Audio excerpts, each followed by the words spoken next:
So last game, you kind of run out of gas in the fourth quarter. Now you're playing Tennessee, a team on paper that they rebound the ball a lot on both ends. They kind of wear teams down, so it would appear that way. Mm-hmm. And you're a little bit limited inside. So what's the game plan, Coach?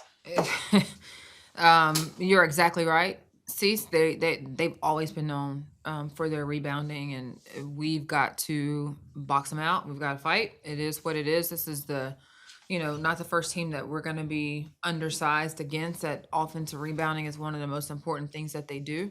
So that's the one good thing about it, is that we've done this a couple of times now.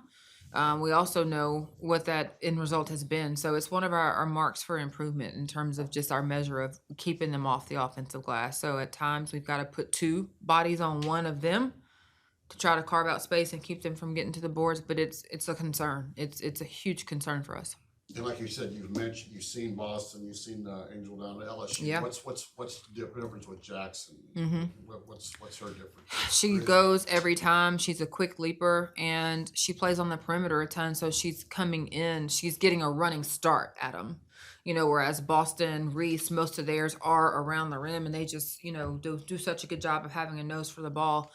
She's in the post some, but Rakia is playing on the perimeter at the 4 spot, sometimes the 3, and so she goes a lot, and she's getting a run and start at them. So you got to make sure you can't forget that she's coming in, and it just gives her.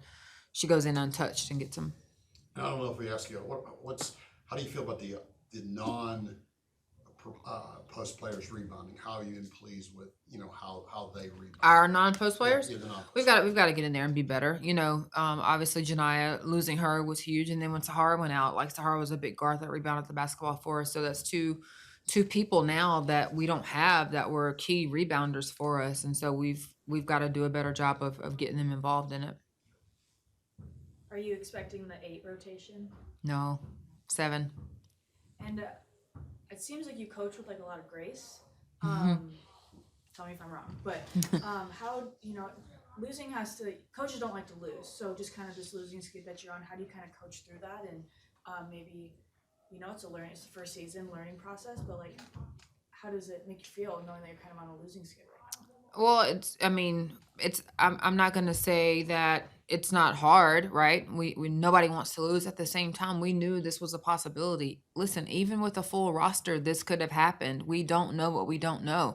So it's preparing them for that and getting them to understand, again, this is a process that we are going through. So are we getting better from our first game in conference to our 5th game that we're going to have tomorrow? It's almost like starting over. Conference is a totally different animal. So not only have we had to adjust to conference play, as we've lost players, gotten players back, and lost a different player, we've had to tweak our offense again. So we finally get comfortable with something, and now Sahara's out, and we've got to change it all over again. So, they get some grace. They get a ton of grace, and I would want grace if I was in that position. They still have a standard, and there's still an expectation for them to compete and to know and to do, but they're going to get grace this entire year, because it's like we continue to say, they've never been through this before, and it is a difference watching it. There's another difference being on a team and seeing it than actually having to do it. So what is the prognosis from Jones? We heard back. It's this will be 3 games. Yeah, 3rd game. What exactly wrong? She said today she has stress edema, and stress edema is the step that happens right before you could possibly get a stress reaction or stress fracture. So her bones are just, what it shows is that it's really weak, and there's a chance if she continues to play without addressing some things to make it better, we could have a stress reaction, and we don't want that. So we've pulled her back, and we're doing some rehab things and giving her some medicines that are going to strengthen her bones and do some stuff, and also tighten up her core to try to just make her back feel better and protect her a little bit better, so that she's able to not have a stress reaction or a stress fracture. That just came out of the blue. Like a month ago, she's fine, or a few months. Yeah, well, she falls on her back quite a bit, but she's had, her back's been sore.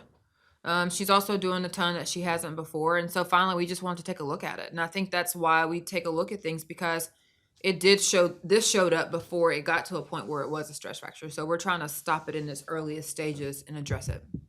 And what about updates We haven't asked about Hilton. What's, Yeah.